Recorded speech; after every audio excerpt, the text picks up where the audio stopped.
이번 영상은 세제난 과학세상 물리학 1에서 발표한 내용을 단원별로 통합하는 과정 9번째가 되겠습니다. 이번 단원명은 원자의 구조와 스펙트럼이 되겠고요. 그거에 포함될 내용들은 원자, 전기력, 이 전기력 중에 이제 쿨롱의 법칙을 다룰 거고요. 기체의 선 스펙트럼, 보호의 원자 모형, 수소 원자 스펙트럼이 되겠습니다. 그러면 먼저 물질의 기본적인 최소 입자인 원자부터 한번 생각을 해보도록 하겠습니다. 구독과 알림 설정 부탁을 하고요.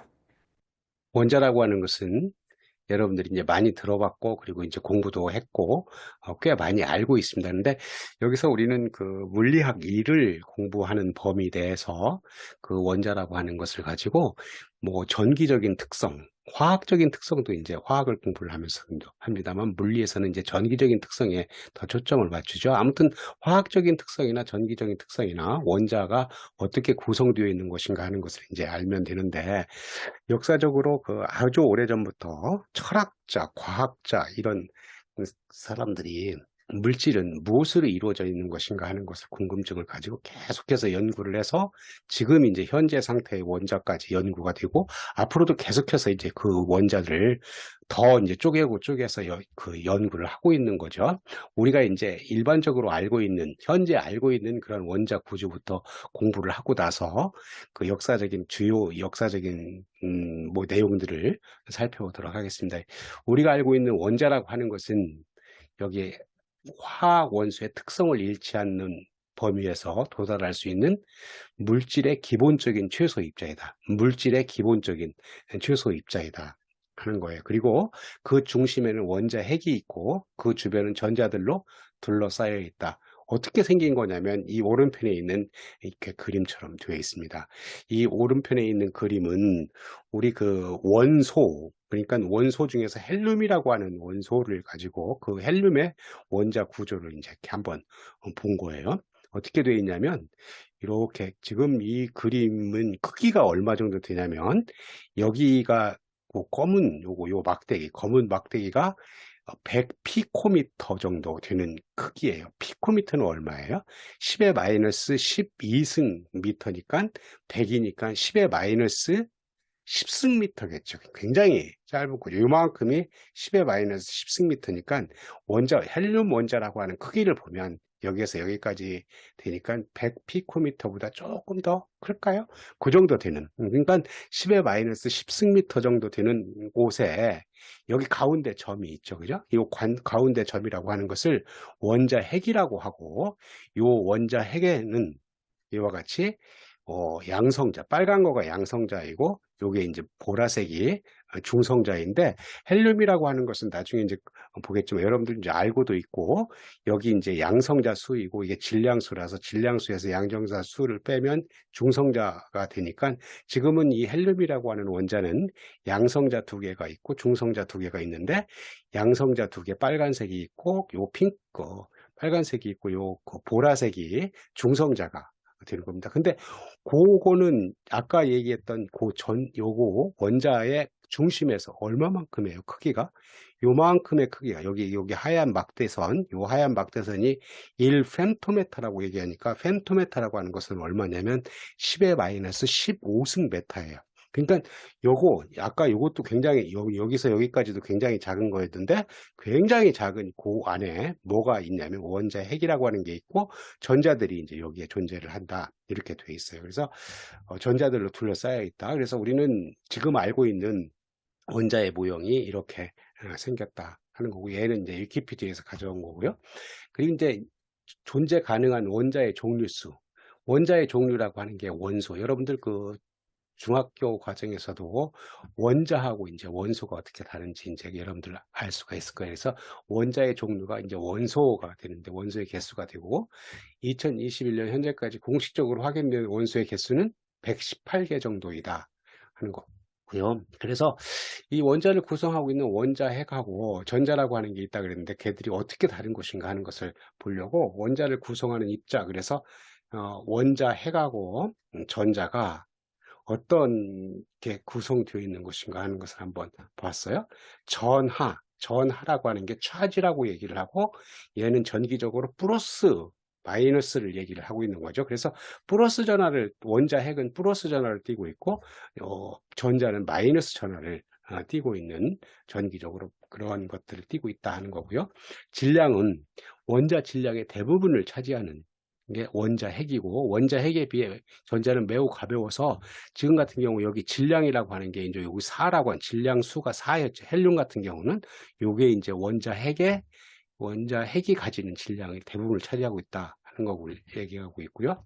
특징을 보면 이 원자 핵이라고 하는 거, 여기 원자 핵이라고 하는 것은 플러스 전하를 띠는 양성자와 전하를 띠지 않는 중성자. 전하를 띠지 않는다는 것은 플러스 전하도 아니고 마이너스 전하도 아닌, 전기적으로는 중성이다, 그런 얘기예요. 중성자를 갖고 있다. 그리고 원자의 종류에 따라 양성자 수가 달라진다. 원소의 종류에 따라서 양성자 수가 달라진다고 하는 것은 그 주기율표에 있는 것들이 되겠죠. 그래서 뭐 우리 수소, 헬륨, 리튬, 리베브, 근자는 그렇게 외우는데, 여러분들도 이제 조금 이따 주기율표를 볼 거예요. 그래서 원자의 종류, 원소에 따라서 양성자 수가 달라지는, 여기 2가 이제 여기서는 양성자 수가 되죠. 헬륨 같은 경우는. 전자 같은 경우는 이제 전기적으로 중성인 원자 내의 전자 수는 원자 핵 속의 양성자 수와 같다. 정기적으로 중성인 원자 내라고 하는 게 무슨 얘기냐면, 우리 그 원자라고 하는 것은 원자 핵과 전자를 갖고 있는데, 원자 핵과 전자의 그 전하 수가 같아요. 플러스 전하와 마이너스 전하 수가 같아서 두 개, 플러스와 마이너스가 같으니까 걔는 이제 전기적으로 중성인 거죠. 그리고 이제 원자 핵 주위를 빠르게 돌고 있다. 이 전자들은 원자 핵 주위를 빠르게 돌고 있다고 이제 생각을 하고 있다. 그래서 원자가 현재 이런 것들로 구성되어 있다는 거죠. 자, 그리고 이제 그 원자를 얘기를 할 때 원자 핵의 표기법, 그래서 그 우리 잘 알고 있는 것은 이것처럼 원소의 주기율표, 뭐 이렇게 주기율표가 있어서 여러분들 웬만큼까지는 이제 외우고 있을 거예요. 그죠? 이렇게 수소, 헬륨, 리튬, 리베프, 근, 뭐 분해, 뭐 이렇게 해서 이제 외우고 있을 텐데, 그런 원소의 주기율표에서 이제 원자 핵의 표기법을 알면 얘가 이제 나타내는 것들이 무엇인가 하는 것을 이제 알아서 뭐 양성자수, 중성자수, 질량수 이런 것들을 우리가 이제 알아차릴 수가 있죠.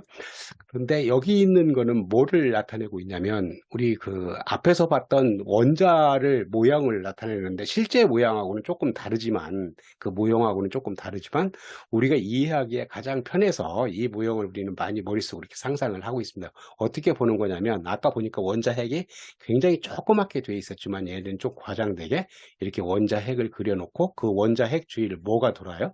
전자가 도르니까 지금 같은 경우 노란 점들이 전자겠죠. 그죠? 원자 핵 주위를 돈다. 그러면 빨간 거는 양성자가 되겠고, 이 파란 거는 이제 중성자가 돼서, 원자 핵에는 양성자하고 중성자가 이렇게 있어서 얘가 대부분의 질량을 차지한다고 얘기를 했었죠. 그래서 이렇게 생긴 모양의 원자를 표기를 하면 이와 같이 표기를 해요. 그래서 X라고 하는 게 뭐냐 그러면 원소 기호예요. 원소 기호라고 하는 것은 원자의 종류니까 세상에 존재하는 물질들 중에 이제 그걸 제일 짧게 쪼개거가 이제 되겠죠. 그래서 여기 원소 기호라고 하는 것은 여기 H 수소, 여기 He 헬륨, Li 리튬 이렇게 하는 것들이 원소 기호가 돼요. 그러니까 X라고 하는 것 대신에 여기다가 H라고 이렇게 쓸 수가 있죠. 여기처럼 이렇게 H를 쓸 수가 있는 거고, 그리고 이제 여기 Z 원자, G는 원자 번호이면서 양성자 수다. 여기다 이제 원자 번호, 양성자 수. 그러니까 만약에 여기다 H라고 수소라고 썼으면 원자 번호가 몇 번이에요? 1번이니까 1이라고 이렇게 쓰겠죠. 그리고 이제 질량수, 여기에 있는 이제 질량수, 핵자수, 그러니까 여기다가 A라고 하는 게 질량수다. 질량수가 1이라고 하는 값을 가지면 여기다 1이라고 H1, 1 이렇게 쓰고, 이제 헬륨이라고 한다면 He2, 2, 4 이렇게 쓰겠죠. 그래서 질량수는 양성자 수하고 이제 원자 번호하니까 양성자 수하고 뭐를 더한 거냐면 중성자 수를 더한 것이다. 그러니까 질량수에서 여기 있는 양성자 A에서 Z를 빼게 되면 뭐가 돼요? 양성자수를 뺐으니까 중성자수가 되겠죠. 그죠?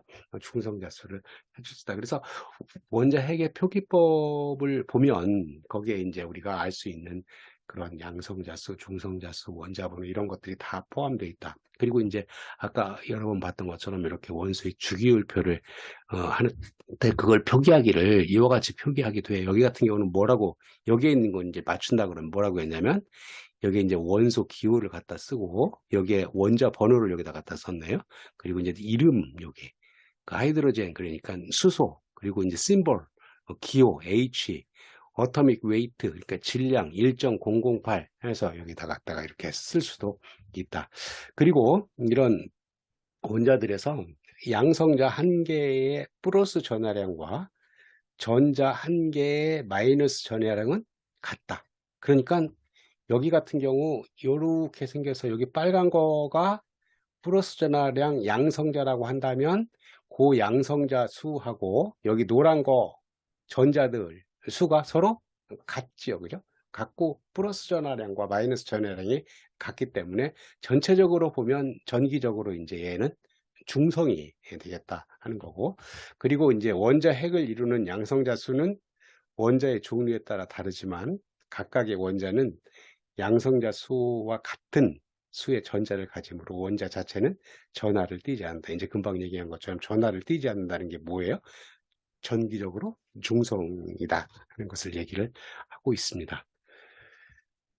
자, 여기까지가 우리가 이제 알고 있는, 요즘 알고 있는 그런 원자의 개념이고, 그런 원자의 개념을 알 때까지 많은 사람들이 물질은 어떻게 구성되어 있는 것인가 하는 것을 연구를 많이 했다 그랬어요. 생각도 많이 하고, 그래서 아주 먼 옛날에는 물질을 계속 쪼개면 발견하게 되는 원자인데, 아주 먼 옛날에는 사람들은 어떻게 생각했냐면, 이 세상 모든 물질은 물, 불, 흙, 공기의 4개의 원소로 이루어졌다고 믿었어요.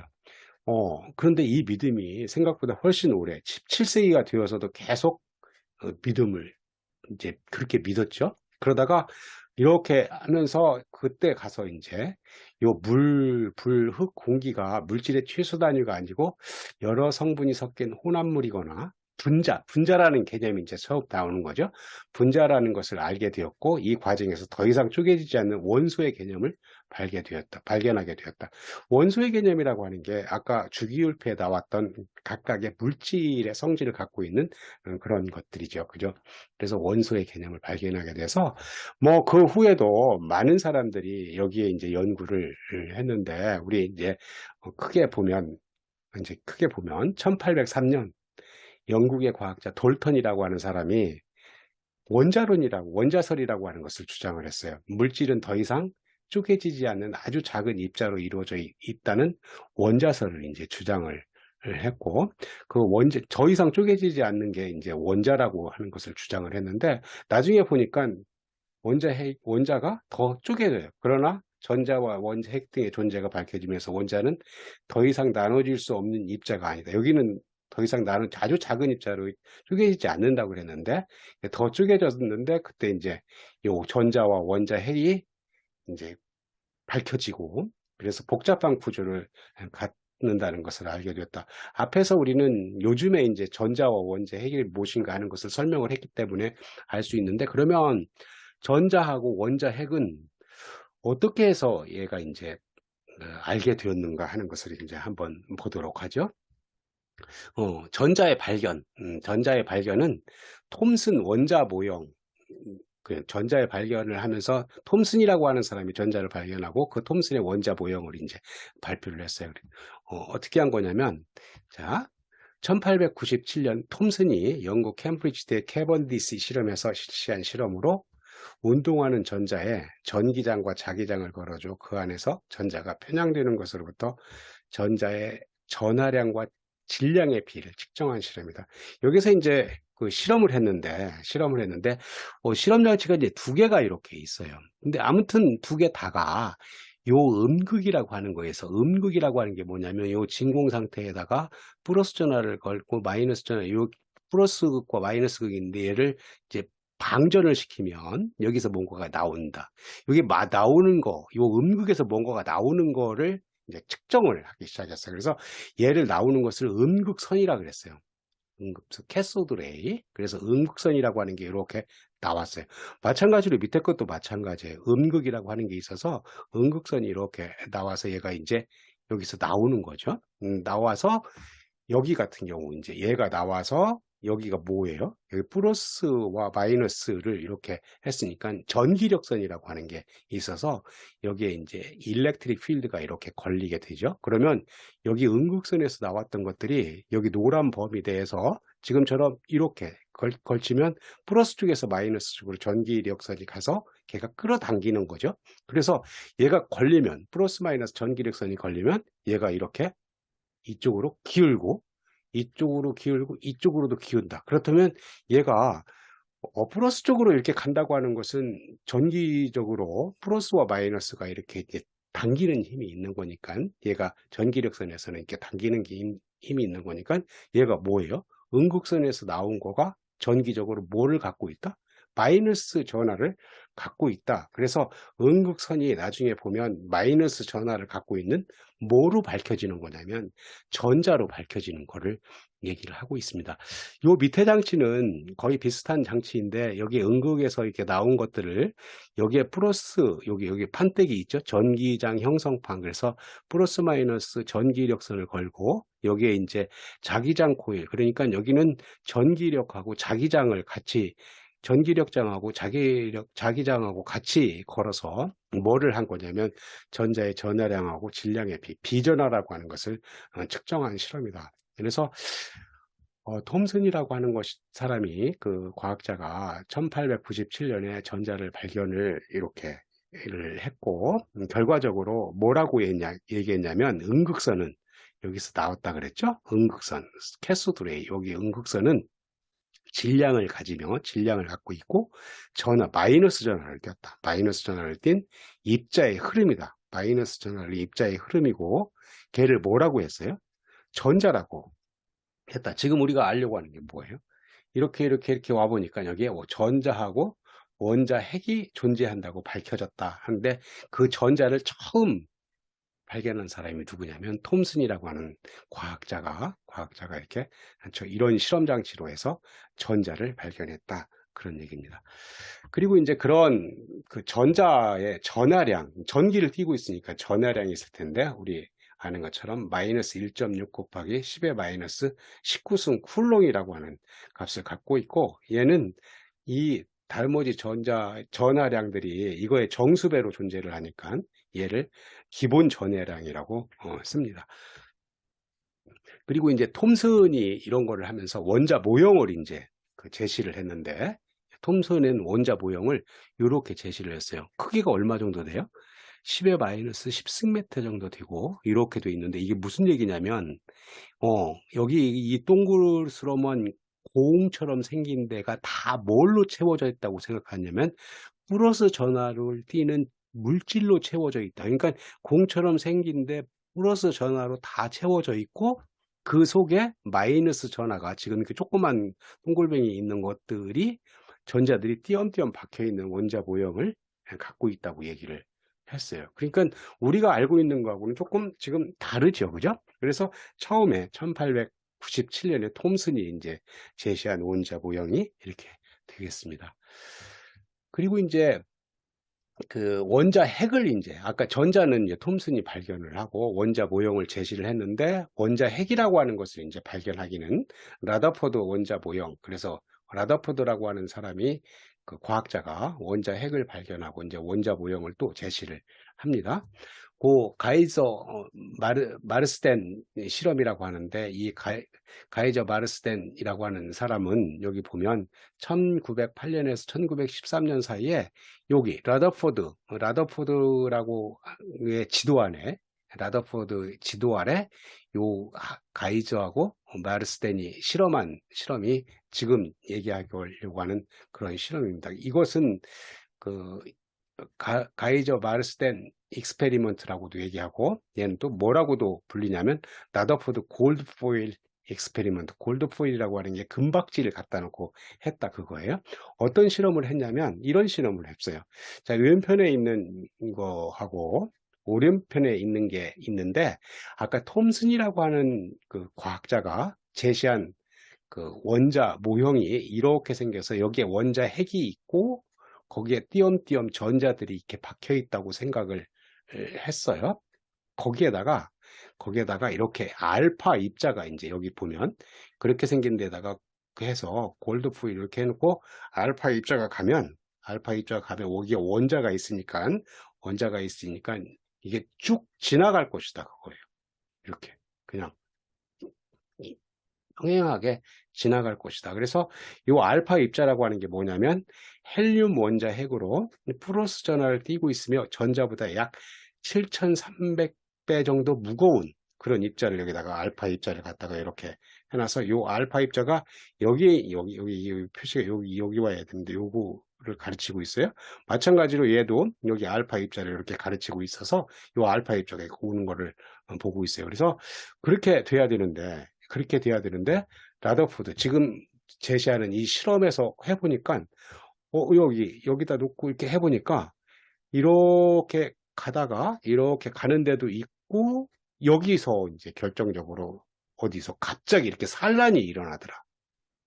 갑자기 그 산란이 일어나서 얘가 이렇게 가지 않고 여기는 이렇게 가야 될 거라고 생각을 했는데 이렇게 가서 여기에 산란이 일어나서 여기 가다가 이런 데서는 급격하게 꺾이는 뭔가가 있다. 그러면 뭐예요? 요 알파 입자가 가서 여기서 뭔가에 부딪힌 거죠. 그죠? 중앙에 뭔가가 있어서 얘가 이렇게 가지 못하고 여기서 이제 부딪혀서 이렇게 산란이 일어났다. 그래서 라더포드 요 실험을 통해서 요 중앙 안에 뭔가가 있다. 그 뭔가를 뭐라고 했겠어요?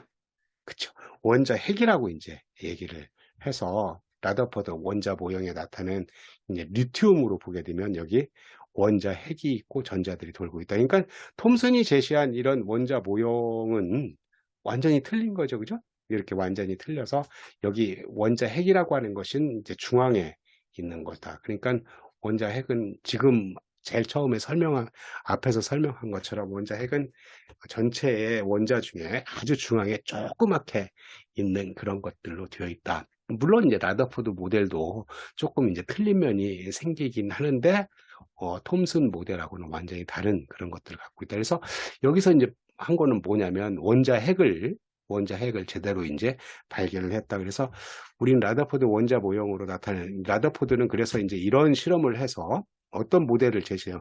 원자 모형을 제시를 했냐면 이렇게 생긴 모형을 제시했어요. 아까 얘기하기를 이런 모형들이 이제 원자 핵이 있고 그 주위를 전자들이 이렇게 돌고 있다고 생각을 한다 그랬고 이런 것은 실제하고는 조금 다르긴 하지만 우리가 상상하기에 편해서 많이 쓰는 그런 모형이라고 얘기를 했습니다.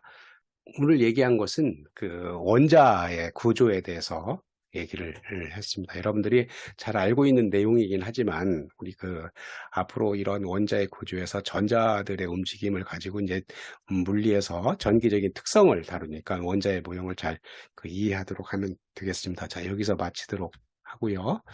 자, 원자의 구조와 전기의 발생. 지난번에 이제 원자의 구조에 대해서 얘기를 했었는데, 이 원자 내부에 이제 전기를 발생할 수 있는 전하들이 있다고 얘기를 했어요. 그래서 한번 다시 보면, 물질이라고 하는, 여기 물질이 있죠? 물질이라고 하는 것은 이와 같이 원자로 구성되어 있고, 그 원자를 이제 들여다보면, 이와 같이 이 모양은 조금 이제 다르긴 하지만 개념을 잡는데 좋은 모델이 된다고 얘기를 했어요. 그래서 원자라고 하는 것은 요 안에 있는 원자 핵이라고 하는 것과 그 주위를 돌고 있는 전자로 이렇게 이루어져 있다. 그리고 이제 원자 핵을 들여다보면 그 원자 핵은 중성자하고 양성자 로 이루어져 있는데 우리는 전기라고 하는 것을 지금 이제 생각을 하는 거니까 그 전기를 가질 수 있는 전하라고 하는 것은 전자하고 양성자가 이제 그걸 갖도록 되어 있습니다. 그래서 원자의 구조에서 전자하고 양성자, 전자라고 하는 것은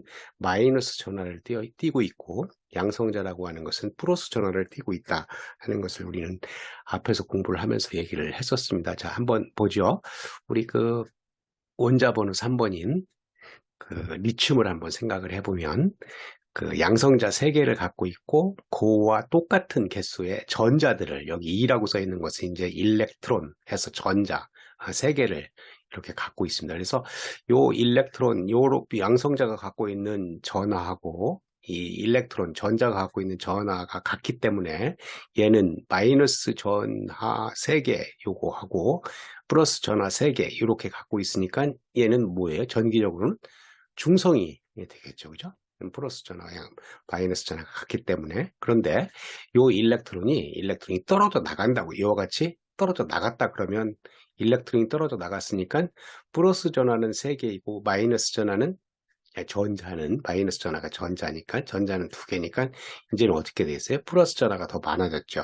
그렇게 되면 얘는 플러스 전하가 더 많아졌으니까 뭐가 되겠어요?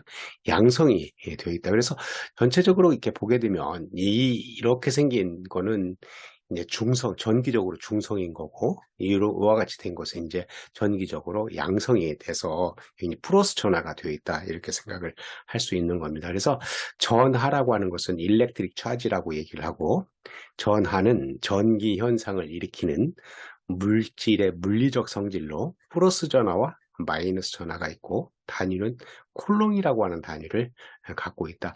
이 전기 현상이라고 하는 것은 우리는 이제 그 전자기학 이런 데서 공부할 수 있는 전기력, 그래서 일렉트릭 필드 이런 거를 생각할 수 있고, 그리고 회로에서 공부할 수 있는 전류 이런 거를 생각을 할 수 있는 게 전기 현상이 되는 겁니다.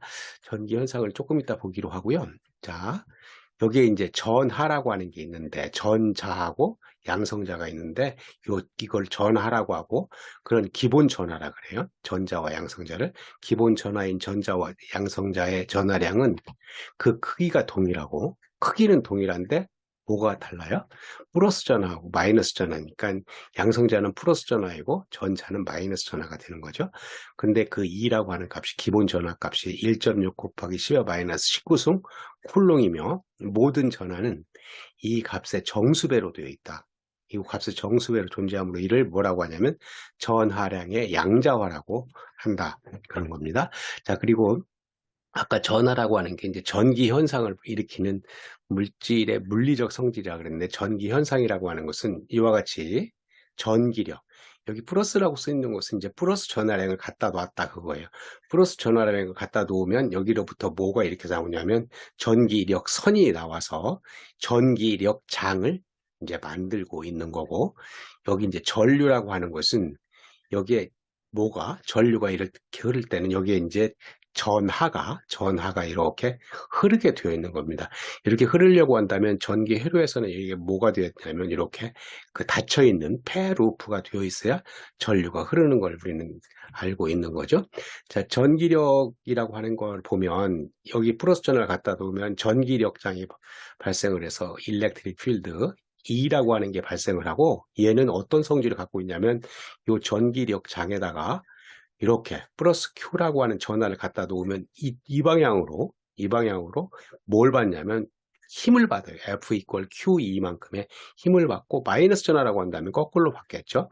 마치 전기력장에 전하량 Q를 갖다 놓으면 힘을 받는 것은 중력장에서 질량 M인 물질, 중력장에서 질량 M인 물질을 갖다 놓으면 힘을 받게 되는 거죠. 그거하고 똑같은 생각을 할 수가 있다 하는 겁니다. 그리고 이 전류, 여기 이제 전하가 일으키는 게 전류인데, 이 전류라고 하는 것은 어떻게 이루어졌냐면, 이 전류 I라고 하는 것은 델타 Q를 델타 T로 이렇게 나눈 값. 이게 뭐예요? 그러니까 전하의 시간적인 변화율이죠.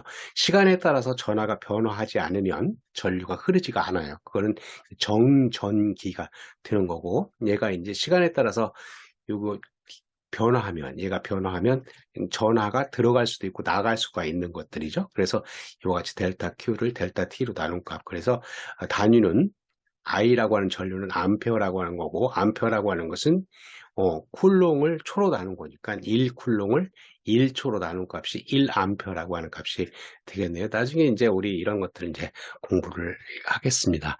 아무튼 여기에서는 뭐를 얘기하고 있냐면, 원자의 구조에서 전자하고 양성자라고 하는 것이 전하라고 하는 것을 만들고, 이 전하라고 하는 것은 전기 현상을 만드는데 전기력이라고 하는 것과 전류라고 하는 그런 것들을 만든다 하는 것을 얘기를 하고 있습니다. 자, 그리고 이제 이런 전하들의 물체의 대전, 대전이라고 하는 것은 뭐를 대전이라고 하냐면 물체가 전기를 띠는 현상을 대전이라고 하는데 이와 같이 음, 우리 뭐 일상생활에서도 이렇게 뭔가를 문지르면 얘가 당기는 그런, 그리고 뭐 겨울철에 특히 정전기가 일어나서 그런 정전기로 깜짝깜짝 놀라는 그런 현상들이 물체의 전기를 띠는 현상을 얘기를 하고 있습니다. 그래서 여기 보는 것처럼 빨대를 문지르면 서로 끌어당긴다. 이것은 마찰로 두 물체가 전기를 띠게 되어 일어나는 현상으로 이렇게 발생한 전기를 뭐라고요? 마찰 전기라고 한다. 여기와 같이 플라스틱 막대가 하고 털 가죽을 이렇게 문지르게 되면 여기에 전기를 띠는 현상을 일으키는데 그 전기를 왜 띠는 거냐면 제일 처음에 이제 이 초록색 없다고 한다면 플러스 전하 두 개하고 마이너스 전하가 두 개 있으면 이 플라스틱 막대는 전기적으로 중성이죠. 그죠? 근데 여기 플러스 전하 두 개, 마이너스 전하 두 개 있는 털 가죽도 여기 전기적으로 중성이었어요. 근데 문지르면 이 전자가 일이 이렇게 끌려가는. 그러면 어떻게 되겠어요? 여기 플라스틱 막대에 마이너스 전하가 3개이고 여기 플러스 전하가 2개니까 전자를 더 많이 띄었으니까 전체적으로 문지르고 나면 여기는 마이너스 전기를 띄는 거고 마이너스 전하를 띄는 거고 이 털 가죽은 플러스 전하가 2개이고 마이너스 전하가 하나니까 여기는 플러스 전하를 띄는, 즉 얘는 플러스가 되고 얘는 마이너스가 되는 그런 것들이 대전되어 있다 하는, 전기를 띈다 그런 거죠. 자, 여기 보면 마찰 전기의 발생 원리 그렇게 되어 있는데 이제 금방 다 설명을 했기 때문에 알 수가 있긴 하겠지만 한번 같이 보죠. 서로 다른 두 물체를 문지르면 두 물체 사이에 전자가 이동, 이 전자가 이렇게 이동해서 마찰 전기를 발생한다. 전자를 잃은 물체가 털가지게 되는 거죠. 잃은 물체는 플러스 전하를 띠고 전자를 얻은 물체, 여기서 같은 경우는 플라스틱 막대가 되겠네요. 얻은 물체는 마이너스 전하를 띈다 하는 거고, 대전과 대전체라고 하는 것은 물체가 전기를 띠는 현상을 대전이라고 하고 대전된 물체를 대전체라고 한다. 그러니까 여기 같은 경우는 띠는 현상을 대전이라고 하고 대전체라고 하는 것은 플라스틱 막대하고 털가죽이 대전체가 되겠네요. 그런데 이때 두 개의 물질을 문질렀을 때 전자를 잃기 쉽고 얻기 쉬운 그런 물체에 따라서 대전열이라고 하는 게, 대전되는 정도인데 대전열이라고 하는 걸 이렇게 하면 물체를 마찰할 때 전자를 잃기 쉬운 순서대로 나열한 것 해서 여기다가 한번 이렇게 그려봤어요. 그래서 이쪽 왼쪽으로 가면 전자를 잃기 쉽다고 하는 것은 전자를 잃으면 뭐가 돼요? 플러스 전하로 되는 거죠. 여기 털 가죽에서 전자를 잃으면 플러스가 되는 것처럼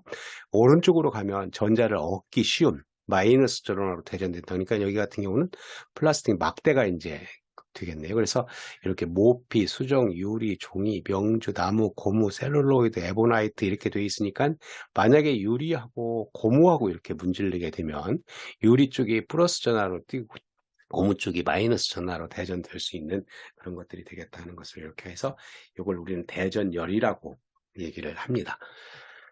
그리고 이제 우리 그 일상생활에서도 많이 이렇게 볼 수 있는 것들이 정전기인데, 정전기라고 하는 것은 전하가 정지 상태에서 흐르지 않고 머물러 있는 전기를 정전기라고 한다. 흘러가면 뭐가 돼요? 전류가 되는 거죠. 그죠? 그래서 우리 정전기가 일어나는 곳은 여기 뭐 놀이터에서 여기 요렇게 생긴 재질하고 물, 머리하고 이렇게 정전기가 발생을 해서 여기가 이제 끌어당기니까 머리가 이렇게 삐쭉 서 있고, 뭐 일상생활에서 느낄 수 있는 것들, 여기도 뭐 정전기가 발생하면 머리가 이렇게 일어서고, 요 고양이는 이거는 뭐 털에 많은 것들이 정전기가 일어나서 이렇게 스치로폴이 다 달라붙었네요.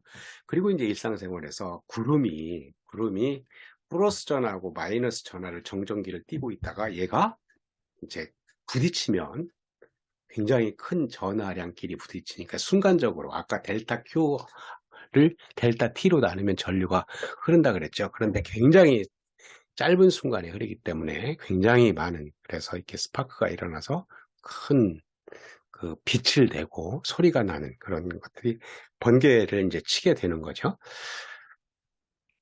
자, 그리고 이제 우리 대전된 물체에 전하가 있으면 그 전하끼리 이제 힘을 받는, 그런 것들이 있는데 그 힘을 받는 것을 우리는 쿨롱의 법칙으로 이제 설명을 했어요. 그래서 전기력이라고 하는 것이 전기력, 일렉트릭 포스 지금 공부하고 있는 건데 대전된 물질 사이에 작용하는 힘, 대전된다고 하는 게 뭐였어요? 어떤 거에 전기를 띠는 거죠. 그러니까 전기를 띈다고 하는 것은 플러스 전하가 있고 마이너스 전하가 있으니까 플러스 전하와 마이너스 전하 사이에 작용하는 힘이다 하는 거예요. 근데 그 전기력이라고 하는 것은 해보니까 전하량에 비례하고 거리의 제곱에 반비례한다. 이건 이제 쿨롱의 법칙인데 요거가 이제 꽤 오래 전에 사람들은 얘를 어떻게 알았냐면 그 뭐 어떤 걸 갖다 놓으면 당기기도 하고 밀친다는 건 알았는데 정확히 그 값이 얼마인지는 몰랐어요. 그래서 18세기 중반을 넘어서 프랑스 엔지니어 쿨롱이라고 하는 사람이 1777년부터 1785년 사이에 비틀림 천칭 을 이용한 체계적인 실험을 수행하고 두 전하사에 작용하는 전기력을 식으로 정리해서 쿨롱의 법칙이라고 이제 발표를 했어요. 그 실험이 이제 여기 있는데 이 실험이 여기에다가 이제 수정실을 갖다 놓고 이렇게 매달아 놨어요. 매달아 놓고 뭐 어디에 여기에 두 개의 이제 그 금속구가 있는데 금속구에다가 전기를 이렇게 대전을 시켜서 요 대전된 전기력에 의해서 밀친다고 한다면 요게 각도가 이렇게 돌아가겠죠. 그죠? 돌아가는 각도를 측정을 해서 그것들이 그 얼마나 힘을 미치는 것인가 하는 것을 측정을 해가지고 쿨롱의 법칙으로 했는데 그 쿨롱의 법칙은 이와 같이 지금 여기 구가 이제 두 개 있다고 한다면 전하량이 Q1하고 Q2의 전하량을 가지고 거리 R만큼 떨어진 전하를 여기다 갖다 놓고 거리 R만큼 떨어진 거를 측정을 해봤더니 얘가 힘을 받더라. 그래서 이쪽으로 밀치는 힘, 이쪽으로 밀치는 힘 F1과 F2가 있는데 그 결과적으로는 같은 값이에요. 그래서 이와 같이 F1하고 F2의 크기를 측정을 했더니 이제 이게 방향이 있기 때문에 벡터리항으로 해야 되는데 이제 우리는 크기만 여기서 스칼라량으로 생각을 하겠어요. 그래서 이 값이 F1하고 F2의 크기만 측정을 했더니 뭐가 아까 본 것처럼 전하량에 비례하고 거리의 제곱에 반비례한다. 그래서 그 전하량 Q1과 Q2의 곱에 비례하고 거리 제곱에 반비례하고 그 비례 상수값을 이렇게 했는데 이것을 우리는 진공에서의 쿨롱 상수라고 하고 이만큼 값을 갖는 그런 쿨롱 상수값을 가지면서 아무튼 전하량에 비례하고 거리 제곱에 반비례한 힘을 받는다. 그런데 두 개의 뭐가 전하의 그 부호가 같으면 밀치는 힘을 청력이라고 하니까 밀치는 거고 두 개의 전하의 부호가 다르면 여기 플러스 Q1 여기는 마이너스죠. 그러면 잡아당기는 힘을 갖고 있다. 아무튼 그거 잡아당기고 밀치는 것은 힘의 방향을 얘기를 하는 거고 그 힘의 크기는 이만큼의 힘의 크기를 갖고 있다고 하는 것이 쿨롱의 법칙이 되겠습니다. 이것이 전기력이고요. 자, 기체의 선 스펙트럼이라고 하는 것은 가열된 기체에서 방출되는 빛에서 선 스펙트럼이 나타나는데 기체의 종류에 따라서 선의 위치와 색이 다르다. 뭐 이제 차차 설명을 할 거예요. 이거는 이제 수소에서 선 스펙트럼. 그래서 이번에 이제 공부할 내용들은 뭐 선 스펙트럼의 그런 특성 이런 것들이고 왜 이렇게 그 선 스펙트럼이 나타나는 것인가 하는 거에 대해서 함께 공부하도록 하겠습니다. 자, 보게 되면 먼저 이제 스펙트럼이라고 하는 것이 뭔가 하는 걸 봐야 되는데 스펙트럼이라고 하는 것은 전자기파의 주파수들이 연속적으로 분포하는 것으로 전자기파의 주파수들이 이와 같이 전자기파들이 이렇게 있어요. 여기에 이제 그 가운데 있는 것이 가시광선이고요. 가시광선이 빨주노초 파남보 이렇게 있죠. 빨간색을 이쪽으로 벗어나서 IR 적외선이고 저기서 마이크로웨이브 FM, AM 그리고 이제 그것보다 더 큰 파장을 갖고 있는 그런 이제 전자파들이 있고요.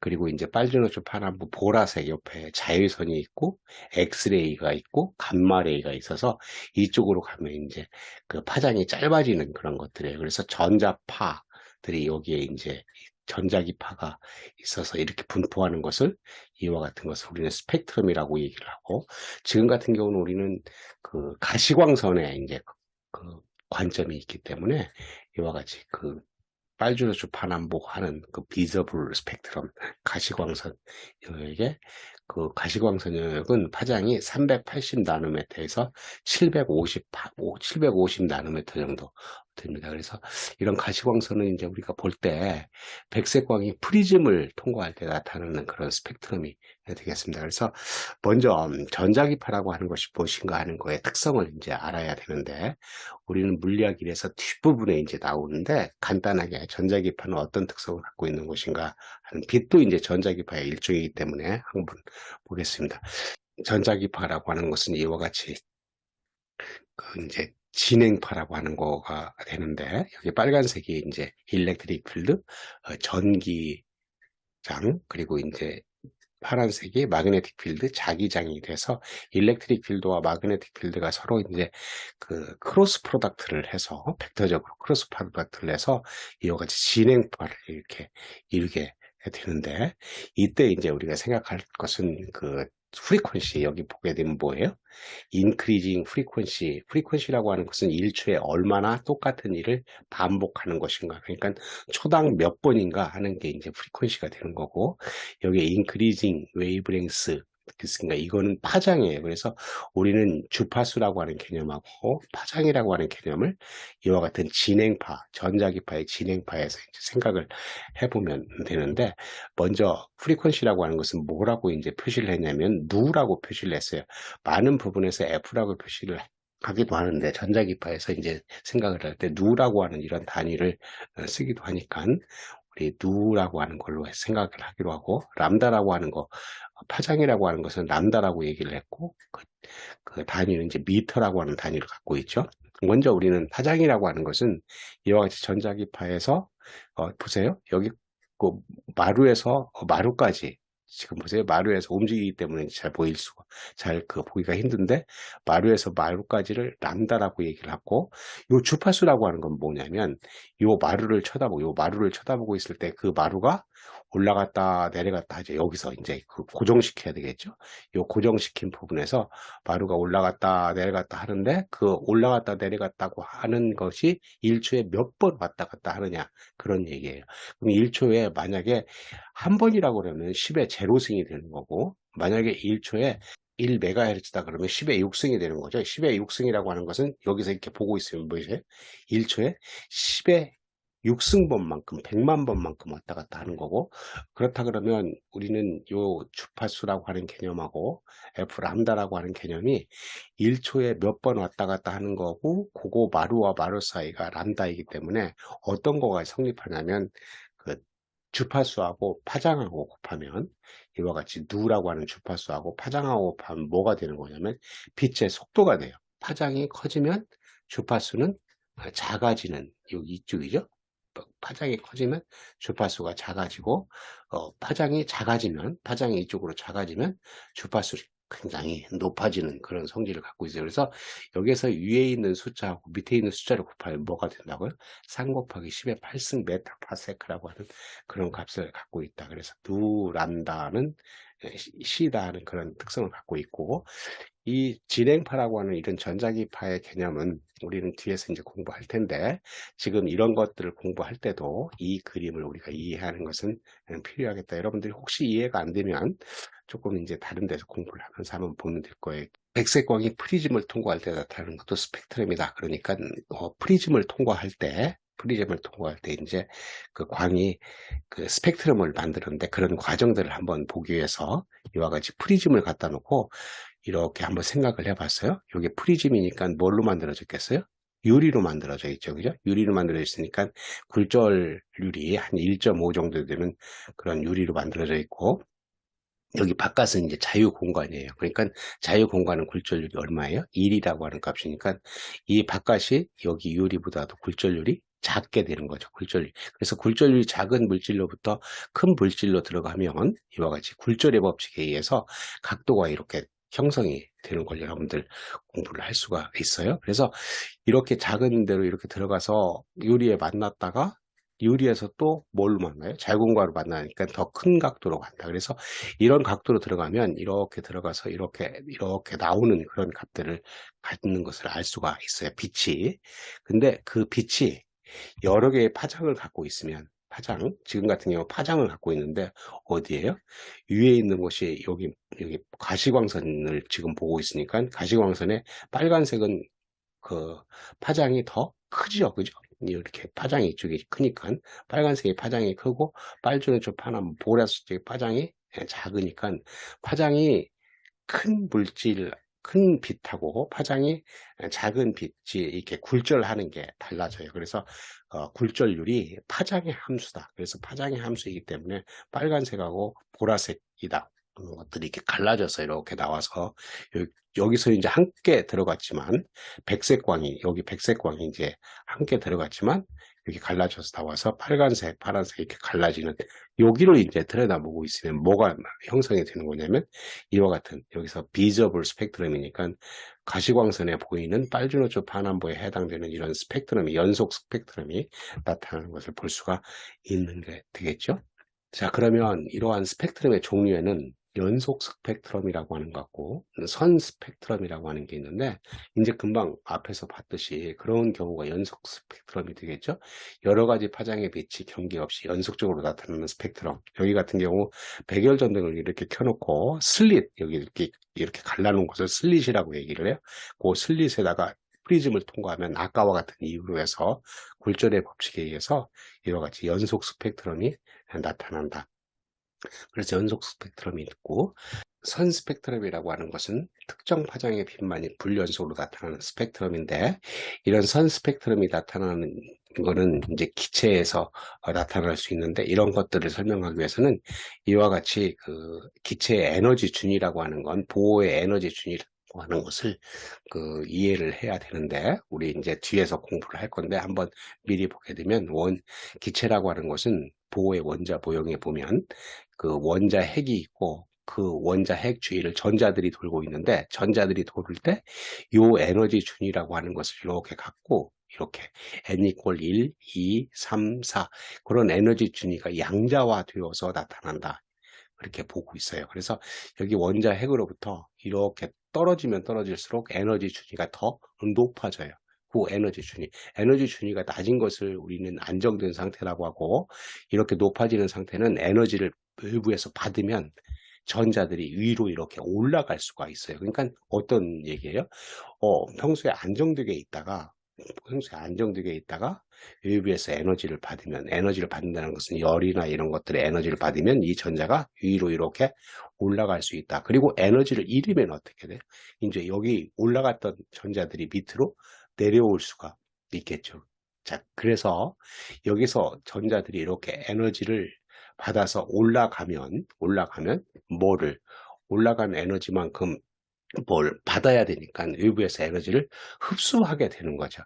그 에너지를 흡수한 것만큼이 이 에너지 차가 생기는 거고 그래서 여기 보면 이제 안정된 요 스테이트가 있죠. 그걸 우리는 그라운드 스테이트라고 이렇게 표시하고 요 위로 갈수록 익사이티드 스테이트, 들뜬 상태라고 얘기를 해요. 그러니까 요거 사이의 에너지 차만큼 에너지를 받고 주고 할 수가 있다. 위로 올라갈 때는 에너지를 받아야 되는 거고 위에서 밑으로 떨어질 때는 에너지를 내놔야 되는데 그 내놓고 받는 것을 빛으로 받는 거예요. 그래서 여기서 보게 되면 자, 요거 있어요. 여기에 이제 에너지 준위를 여기서 여기까지라고도 할 수 있고 여기서 여기까지라고도 할 수 있고 여기서 여기까지라고 할 수 있는데 그것들을 이렇게 표시를 한다고 한다면 낮은 에너지 준위이고 높은 에너지 준위라고 한다면 이와 같이 외부에서 뭘 받았어요? 빛의 에너지를 받았어요. 누만큼 이제 누라고 하는 게 주파수였고 얘가 플랑크 상수예요. 우리 뒤에서 또 공부를 할 건데 이제 미리 한번 왜 선 스펙트럼이 나타나는 것인가 하는 것을 보기 위해서 이렇게 갖다가 썼어요. 에너지 차만큼이 하누라고 하는 만큼의 들어왔죠. 뭐가 들어왔어요? 빛이 들어왔죠. 빛을 기체가 흡수를 했어요. 흡수를 하면 이렇게 들뜬 상태가 되고 들뜬 상태에 있던 것들이 위에 있던 것들의 전자가 이렇게 밑으로 떨어지면 에너지를 방출을 하겠죠. 그죠? 하두만큼의 에너지를 이렇게 방출을 한다. 자, 그래서 여기서 보의 원자 모형에 되면 보의 원자 모형에서 보게 되면 각 기체들은 에너지 준위들을 갖고 있는데 그 에너지 준위에 해당되는 만큼의 빛을 어떻게 흡수할 수도 있고 그 방출할 수도 있어서 먼저 흡수 스펙트럼을 만드는 것을 보게 되면 여기다가 이제 기체를 갖다 놓고 여기다가 그 백열전등 요거처럼 이제 그 백색광이를 갖다 놓고 이렇게 하게 되면 이게 없다고 한다면 저온의 기체가 없다고 한다면 위에 있는 것처럼 연속 스펙트럼이 나타나겠죠. 근데 여기다가 중간에다가 저온의 기체를 갖다 놓으니까 여기서 나온 빛의 일부의 파장이라고 하는 거에 거기에 맞는 전자들의 요 에너지 준위만큼의 차이가 되겠죠. 그만큼의 빛을 어떻게 했어요? 흡수했어요.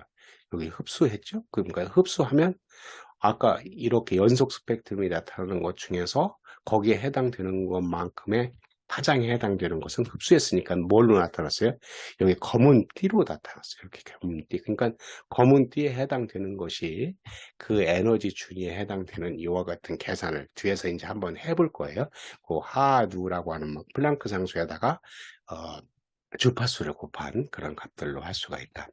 이제 그리고 방출 스펙트럼이라고 하는 것은 방출 스펙트럼은 가열된 기체에서 방출되는 빛에 의해 선의 형태로 나타나는 스펙트럼이다. 그러니까 얘 같은 경우는 고온의 기체라고 쓰니까 고온의 기체라고 하는 것은 뭐라고 생각할 수 있어요? 기체가 에너지를 받은 거죠. 그러니까 이와 같이 그라운드 스테이트, 그 안정된 상태에서 에너지를 받으면 어디로?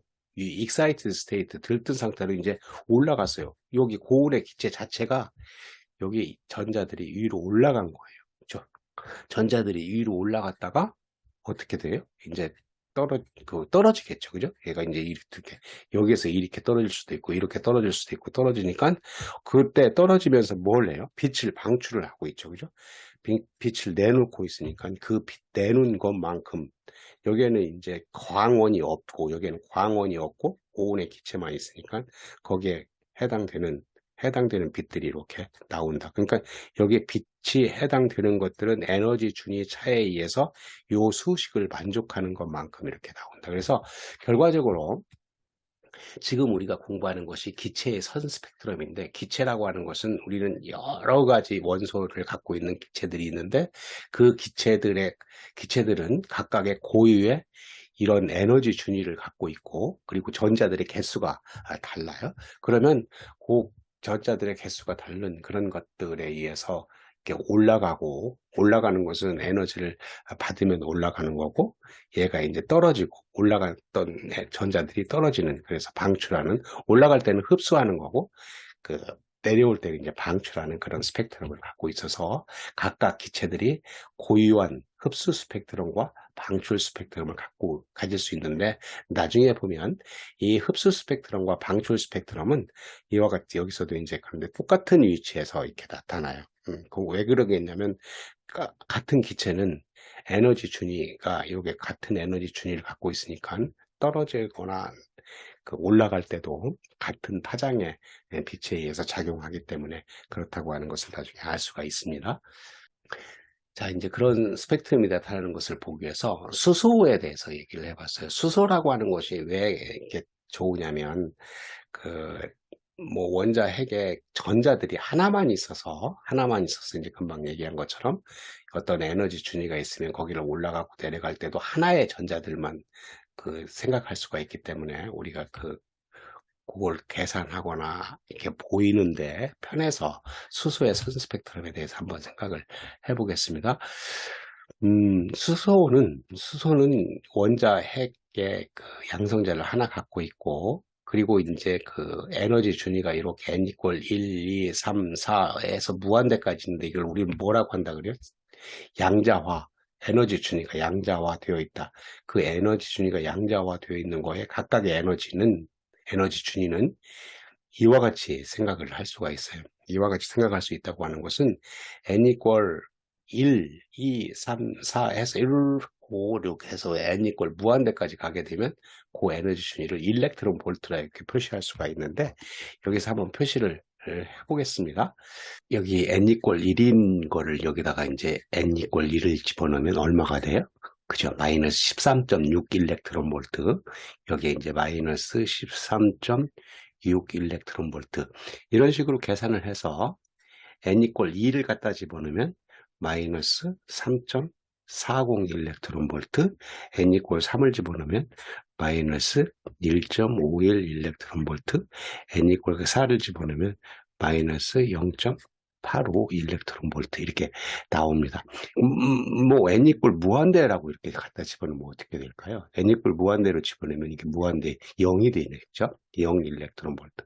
즉 이게 이제 낮은 에너지 준위, 이쪽 n 이퀄 1이 낮은 에너지 준위이고 1이 올라갈수록 높은 에너지 준위이기 때문에 앞에서 설명한 것처럼 어떤 에너지를 받으면 지금 수소니까 수소는 전자가 여기 이렇게 있어서 이 전자가 에너지를 받으면 이렇게 이제 올라가게 되는 거죠. 올라가게 되면 에너지를 흡수해서 이제 올라간 거고, 방출하는 경우는 이제 여기에서 일렉트론이 있다가 이렇게 내려오면서 이제 에너지를 내놓게 되는, 그거는 이제 방출이 되겠죠.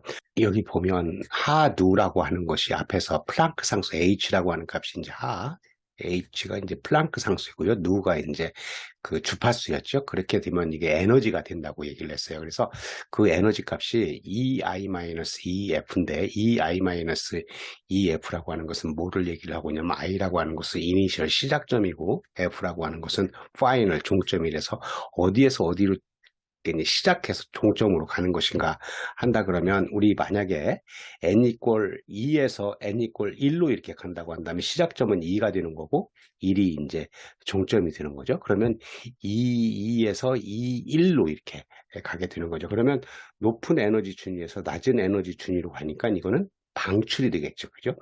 이제 그 에너지를 방출하는 거고, 거꾸로 n 이퀄 1에서 2로 간다고 한다면 n 이퀄 1에서 2로 간다고 한다면 1에서 2로 간다고 한다면 에너지를 흡수하는 것이 되겠죠. 그래서 이 계산을 하게 되면 흡수 방출을 다 할 수 있는데, 여기서는 먼저 이제 방출에 대해서 한번 생각을 해보겠습니다. 절대값만 취하면 똑같은 내용이 되는데, 여기서는 방출을 먼저 한번 생각해 보면, 하누라고 하는 게 에너지가 되니까, 누라고 하는 것은 앞에서 생각한 누란다는 C였으니까 누를 람다분의 C로 이렇게 붙이면 EI-EF가 되고, EI라고 하는 것은 이제 시작점의 에너지 준위니까 그 에너지 준위는 수소에서의 에너지 준위가 EN이었으니까 여기에 그거 N 값에다가 NI라고 이렇게 쓰면 요 값을 그대로 갖다 쓴 거죠. 그리고 마찬가지로 이 F도 요 수식을 그대로 갖다가 이렇게 쓰게 되면 이와 같이 쓸 수 있고, 얘를 정리를 하면 13.6 이렇게 해서, 이거는 람다분의 HC 값이 이런 값이니까 여기서 HC라고 하는 요 값을 이렇게 넘겨치게 되면 람다분의 1이 HC분의 13.6 일렉트론 볼트, 그리고 NF 제곱 마이너스 NI 제곱. 얘가 이제 플러스가 되려고 한다면 NI 값이 NF보다 더 커야 돼요. NI가 NF보다 더 크다고 하는 것은 NI가 이쪽 높은 데서 NF가 이제 종점이니까 높은 데서 낮은 데로 오니까 뭐예요? 어떤 것들을 방출하는 거죠. 빛을 이제 어떤 스펙트럼을 방출하는 그런 빛을 갖고 있다.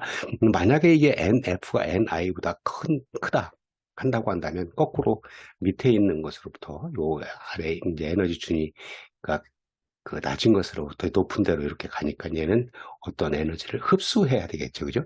그러니까 요 값에 의해서 우리가 방출하고 흡수하는 것들을 생각을 할 수가 있다. 여기서 H라고 하는 값을 하라고도 읽고 H라고도 읽어서 플랑크 상수 값을 이와 같은 것을 갖다가 대입을 해서 지금 하려고 하는 것은 뭐예요? 그 에너지 준위의 차이에 의해서 파장을 구하는 거예요. 파장을 구하는 그런 값으로 할 수 있다. 자, 여기서 우리는 n 이퀄 무한대 이렇게 해서 굉장히 에너지 준위가 많기 때문에 이런 파장값을 EI-EF의 조합이 많이 있을 텐데, 이런 파장값을 다 구하는 것 대신에 여기서 이제 가시광선 영역으로만 떨어질 수 있는 그런 것들을 한번 생각을 해보겠습니다. 근데 실제로 계산을 해보면 가시광선으로 떨어지는 것들은 어떤 경우냐면 n 이퀄 2로 떨어지는 경우가 가시광선이에요. 다른 것들은 이제 자외선이라든가 적외선 이런 영역으로 떨어지게 되어 있다. 그래서 가시광선 영역으로 떨어지는 것은 n 이퀄 2인 경우가 되는데, 이와 같이 n 이퀄 2로 한다고 한다면 이제 종점이 이제 위에서 떨어져야 되니까 n 이퀄 2가 종점이 되겠죠. 그죠? nf 대신에 2라고 하는 값을 갖다 썼어요. 그러니까 어떤 거예요? 뭐 3에서 2로 떨어지고 4에서 2로 떨어지기도 하고 5에서 2로 이렇게 떨어져서 그 값을 람다 값으로 이제 취하는 거다. 그때 값을 n이라고 하는 값이 이제 여기서 2보다 커야 되니까 3, 4, 5 이런 값들로 갔겠죠. 그죠? n이 3, 4, 5를 갖다가 대입을 해서 이제 계산을 하면 여기 이제 플랑크 상수 대입하고 C 값 3 곱하기 C의 8승 메타파세크 대입하고 이러게 되면 우리는 이와 같은 것을 얻을 수가 있어요. n 이퀄 3을 갖다 집어넣으면 파장 여기 n 이퀄 3을 갖다 집어넣으면 파장 람다 값이 656.3 그리고 4를 집어넣으면 486점 이와 같이 계산을 하게 되면 거기에 해당되는 색이 빨간색, 청록색, 파란색, 보라색 무한대를 갖다 집어넣으면 여기다가 이제 무한대를 갖다 집어넣으면 364.6 이거는 가시광선이 아니고 자유선이 되는 거죠. 그래서 이런 자유선 그래서 우리는 볼 수 있는 띠가 4개의 가시광선 영역 물론 이제 다른데 적유선이라든가 자유선 영역의 값들도 가질 수 있는데 여기서는 가시광선 영역의 것만 찾게 되겠습니다. 그래서 찾아보면 우리는 이와 같이 빨간색, 청록색, 파란색, 보라색 이와 같은 값을 얻었어요. 얘는 방출 스펙트럼이에요. 방출 스펙트럼이라고 하는 것은 뭐였죠? 에너지 준위가 높은 곳에서 낮은 곳으로 떨어지는 그래서 앞에서 생각했던 그런 그 모양을 보게 되면 자 한번 돌아가 보겠습니다. 이와 같이 고온의 기체 아까 여기서 설명을 할 때 고온의 기체에서 이제 에너지 준위가 높은 곳에 떨어지면서 이제 방출을 하는 이런 방출 스펙트럼이 되는 거고요. 흡수 스펙트럼은 이제 원래 얘가 없다고 한다면 저온의 기체가 없다고 한다면 연속 스펙트럼이 나타나는데 그 저온의 기체에서 이제 흡수하는 거였죠. 그래서 여기 같은 경우는 어때요? 여기 이제 낮은 곳에서 에너지 준위가 낮은 곳에서 이렇게 높은 곳으로 올라가면서 광의 파장을 이렇게 흡수를 하게 되니까 생기는 앞에 돌아가서 한번 생각을 해보면 여기 흡수 스펙트럼이 있죠. 그러니까 지금 같은 경우 수소의 기체를 여기다 갖다 놓고 이렇게 하게 되면 지금 계산한 4개의 파장에서는 에너지를 어떻게 해요? 흡수하게 되는 거죠. 흡수하니까 그 4개의 검은 띠가 이제 나타난 그런 것들을 볼 수가 있다 하는 겁니다.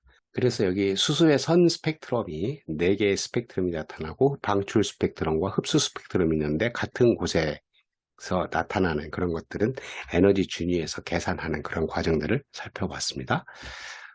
자, 그리고 이제 스펙트럼의 특징, 그런데 스펙트럼의 특징은 앞에서 봤던 것처럼 한 원소의 흡수선과 방출선은 같은 위치에 나타난다. 흡수 스펙트럼이나 방출 스펙트럼에서 같은 위치에 나타나는 것을 앞에서 생각을 해봤습니다. 수소에 대해서 이와 같이 얘는 방출 스펙트럼인데 여기 요거가 일치하는 그런 곳에서 나타난다 하는 거고 두 번째, 원소의 종류가 다르면 선 스펙트럼이 나타나는 위치가 다르다. 지금 같은 경우는 여러 개의 원소들이 있는데 그 중에 원소, 수소, 헬륨, 탄소, 질소, 산소에 대해서 해봤더니 그 스펙트럼이 다 다른 곳에 나타나는 것을 볼 수가 있고 이것을 이용을 하면 만약에 별빛 스펙트럼을 분석하면 별을 구성하는 원소의 종류를 알 수가 있다. 뭐 여기서 이제 별빛에서 온 스펙트럼을 분석을 해서 이렇게 이런 것들 각각의 원소가 갖고 있는 스펙트럼과 이렇게 일치시켜 보면 거기에 있는 별빛에 있는 스펙트럼을 분석할 수가 있다. 스펙트럼 흡수선 세기는 별을 구성하는 원소의 밀도에 비례하고 선폭을 비교하면 원소의 질량별을 알 수 있다. 이것은 우리는 태양을 한번 생각을 해보면 얘가 뭐냐면 태양에서 나오는 인텐시티 값이에요.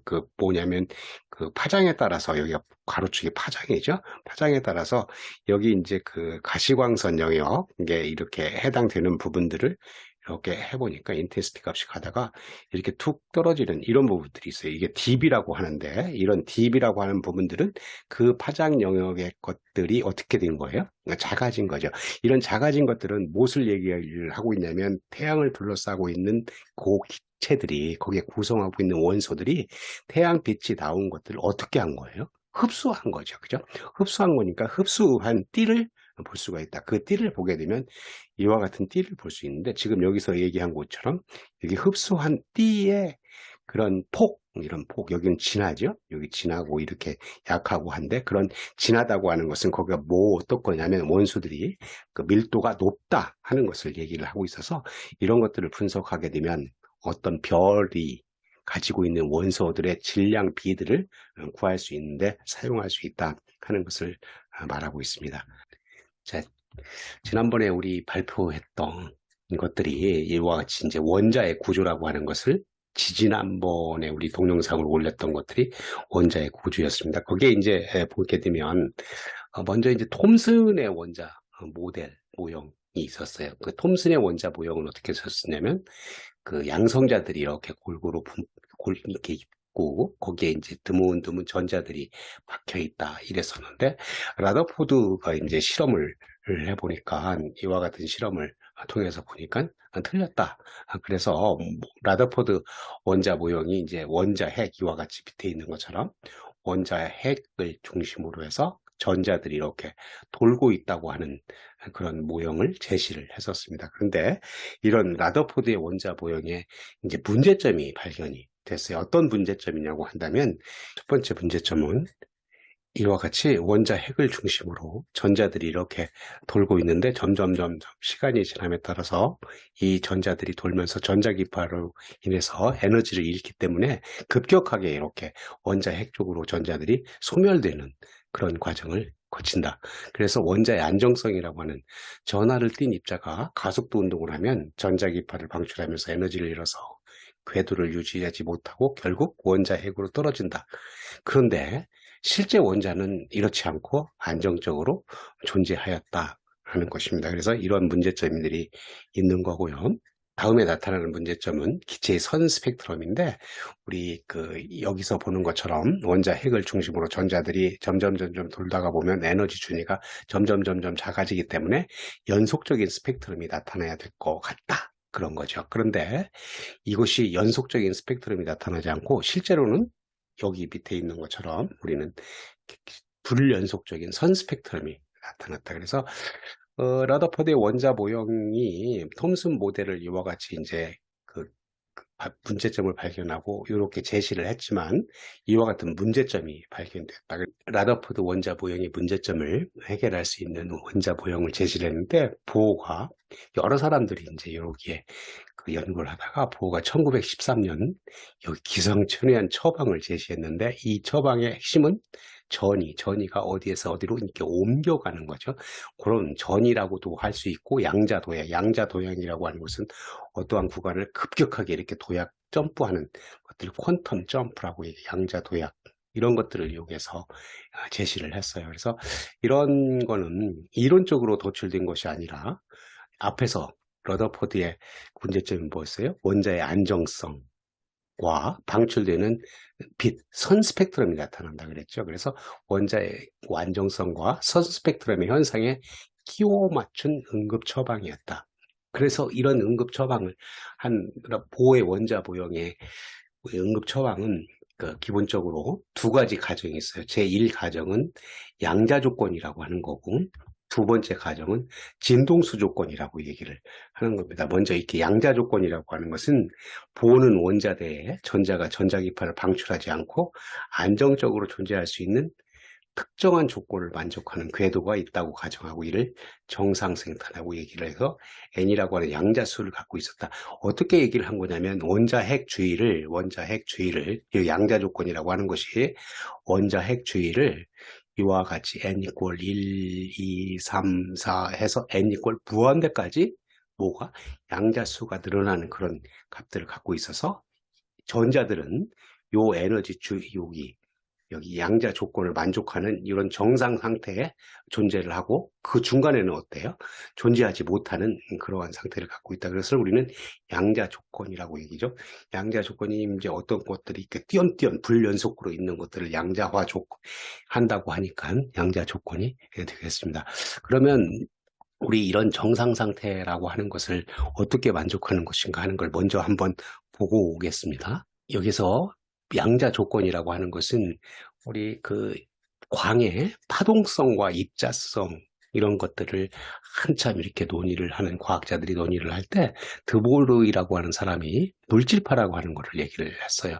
물질파라고 하는 것은 뭐냐면 물질도 파동으로 취급할 수 있다 하는 것들을 얘기를 한 겁니다. 그래서 물질 입자도 파동성을 가지고 있다고 그래서 물질파 파장과 입자의 운동량이 서로 반비례함을 나타내는 그런 소식을 제시를 했어요. 파동이라고 한다면 우리는 파장을 갖고 있는 거죠. 그래서 물질파의 파장 람다라고 하는 것과 그리고 이제 그 입자가 운동량을 갖고 있으니까 운동량이 mv라고 하는 운동량이죠. P라고 우리는 표시를 했고 그래서 람다가 mv분의 h라고 하는 것은 플랑크 상수가 돼요. 그래서 이런 물질파 그러니까 어떤 전자를 포함한 모든 물질들은 어떻다? 파동성을 갖고 있다. 근데 그 파동을 치는 그 물질이 아까 얘기했던 그 보호의 양자 조건에서 전자 궤도가 이렇게 있죠. 이 궤도를 이렇게 궤도가 있어요. 이 궤도를 요 파장의 정수배 될 만큼 그러니까 요 궤도가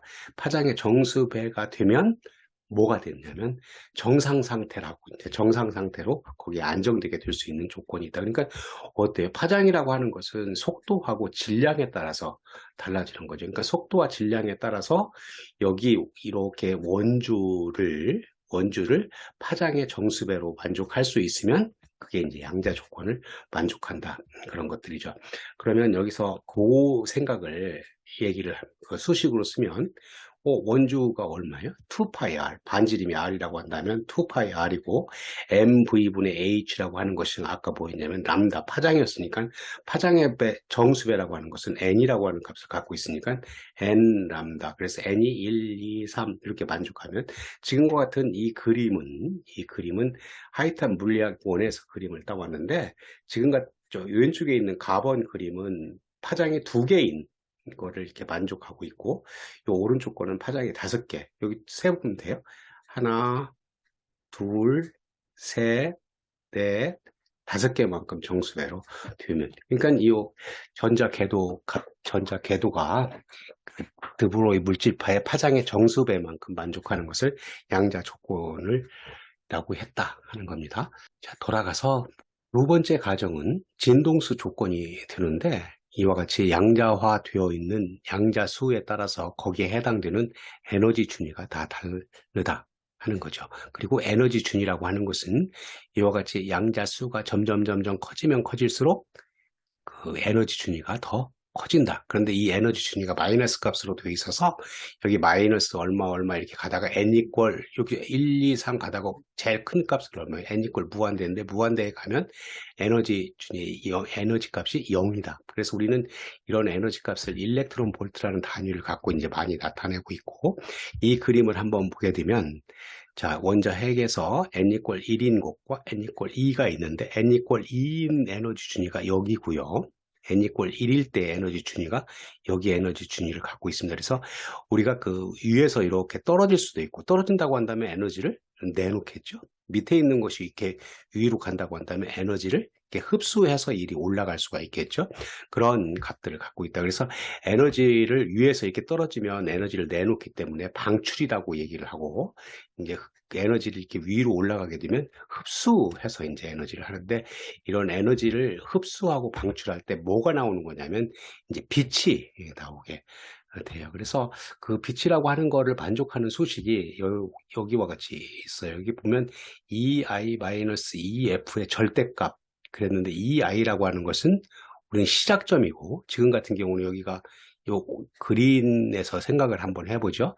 여기 요 시작점이 여기 에너지 준위가 더 높은 곳에서 밑으로 떨어졌으니까 에너지가 낮은 곳으로 왔죠. 그러니까 에너지를 내놓았겠죠. 그러면 빛이 나왔다. 에너지가 나왔다. 그래서 EI-EF가 HF 혹은 우리 앞에서 생각했던 것처럼 빛에서 F 대신 주파수 이거 대신에 표기하기를 누라고 하는 그런 표기를 쓰기도 해요. 여기서는 이제 HF. 그래서 얘 H는 플랭크 상수, 얘는 주파수 한 값을 갖다가 이제 변환을 하면 주파수는 람다분의 C라고 쓸 수 있으니까 이와 같이 쓸 수가 있어서 여기 에너지 준위 값에 따라서 여기 람다 파장, 빛의 파장에 해당되는 것이 나올 수 있다. 그래서 우리는 위에서 이렇게 내려오면 방출이고 밑에서 위로 올라가면 그 흡수.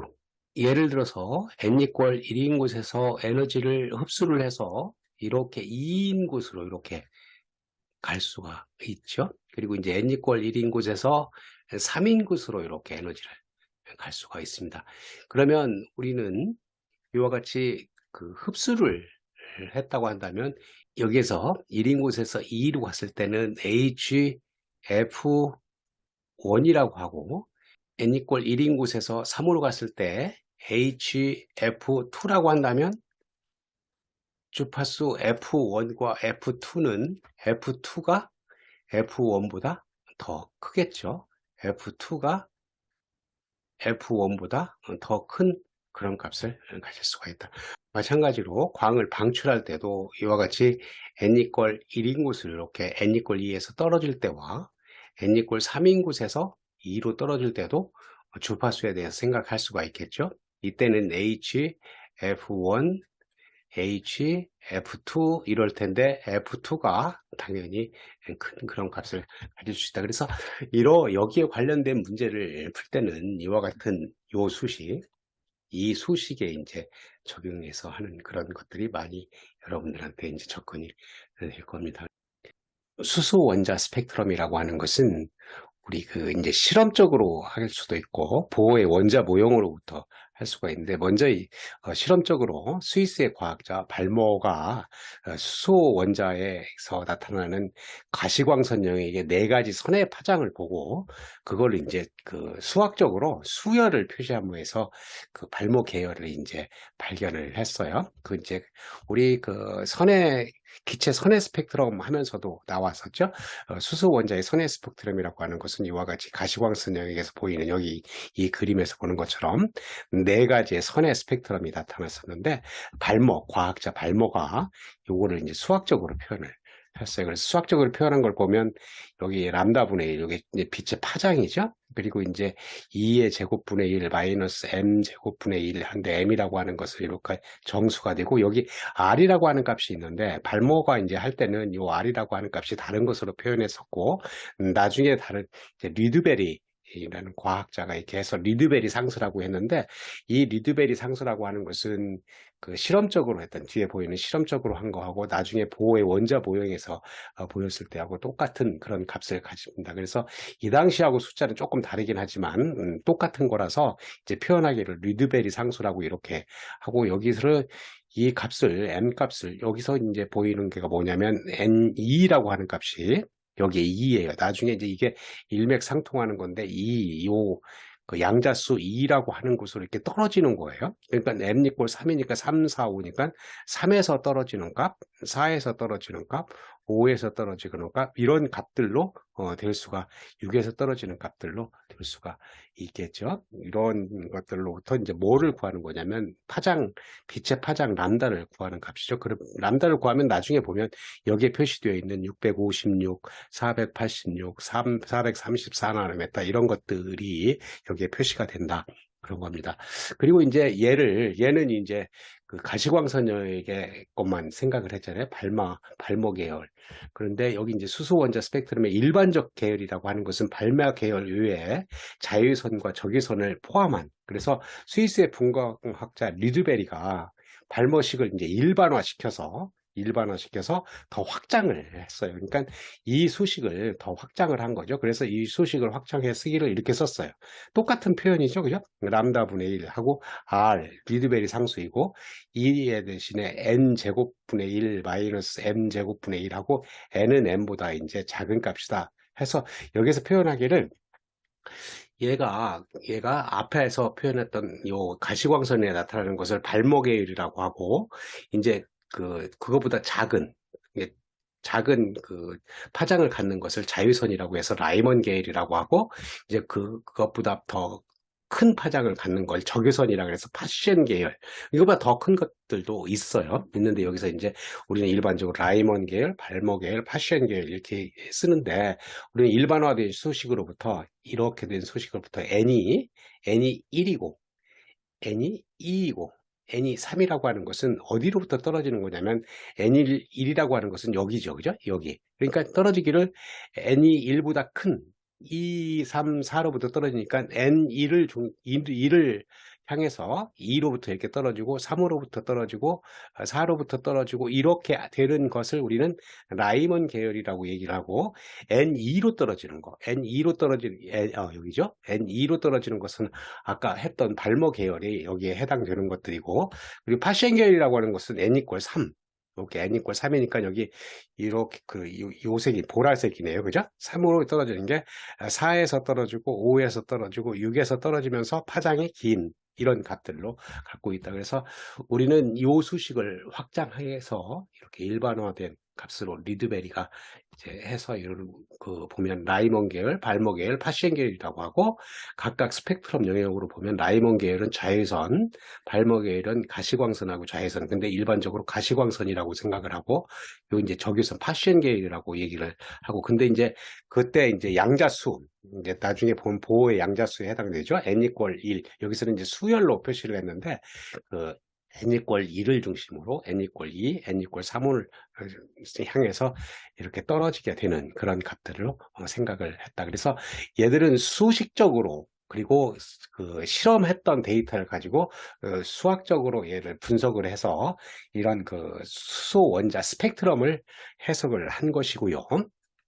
보호의 원자, 수소 원자 모형이라고 하는 것은 앞에서 우리는 보호의 원자 모형을 이제 우리 발표를 했었어요. 그거에 근거를 해서 우리는 수소 원자 모형을, 보호는 전자의 운동, 그러니까 원자 핵을 중심으로 해서 전자가 돌고 있는 거잖아요. 그런데 그 원자 핵이라고 하는 것은 플러스 전하를 띈 거고, 전자는 마이너스 전하를 띈 거라서 그것 사이에 뭐가 생겨요? 전기력이 생기는 거죠. 그래서 전자의 운동 에너지하고 전기력에 의한 포텐셜 에너지를 이론적으로 해석을 했더니, 이 양자수가, 여기 N이라고 하는 게 양자수예요. 원자 핵을 중심으로 해서 이제 전자가 돌고 있는 궤도죠.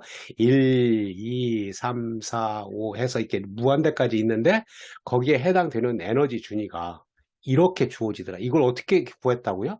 그렇죠.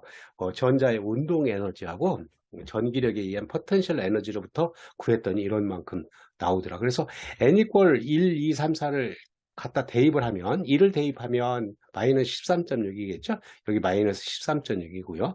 N 이퀄 2를 갖다 대입하면 마이너스 3.40, 3을 대입하면 마이너스 1.51, 이와 같이 에너지 준위가 주어지게 됩니다. 그러면 에너지 준위가 어디가 낮아요? 지금 마이너스 값이기 때문에 여기 마이너스 13.6이 낮은 거고, 이 일이 올라갈수록 에너지 준위가 점점 커져서 N 이퀄 무한대일 때는 에너지 준위가 0이라고 하는 값을 갖고 있어요. 그러니까 에너지가 높은 곳으로부터 낮은 곳으로 떨어지면 빛을 방출하죠. 그죠? 에너지를 방출하기 때문에 빛이 나오는 거예요. 거꾸로 이제 에너지를 흡수한다 그래서, 지금 같은 경우는 화살표가 위로부터 아래로 이렇게 떨어져 있고, 지금은 이거는 n 이퀄 1로 떨어지는 거예요. 이 4개가.